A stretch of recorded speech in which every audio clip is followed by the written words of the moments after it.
Well, Transparency International has today published its annual Corruption Perception Index, in which we rank countries according to the perceived level of corruption. I think globally we still face a very serious problem with corruption, especially in poor countries. But interestingly enough, even in wealthy countries, corruption has become more serious a problem, like in the United Kingdom or Finland or in Norway. The index has dropped.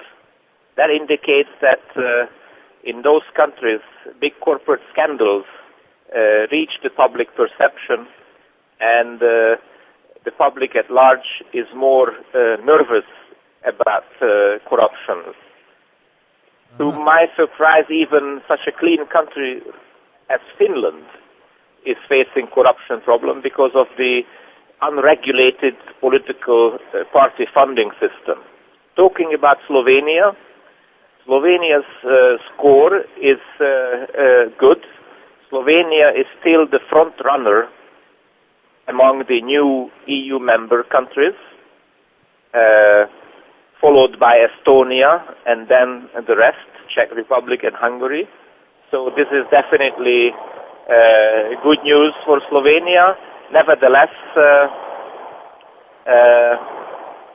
as we all know, corruption is still there in Slovenia as well.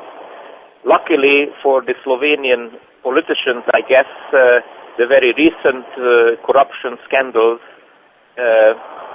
did not influence the TI index, because the TI index was prepared based on surveys that were taken last year and early this year.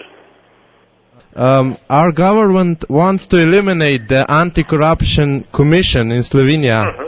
Yes. And the scandal with the Patria bribes, even the Prime Minister Janša is supposedly involved. Does that not influence on the index, or will this be shown next year, the scandal and everything? I think this scandal will definitely influence the next year index. Of course, we should be very careful with our statement because we don't know how the story is unfolding.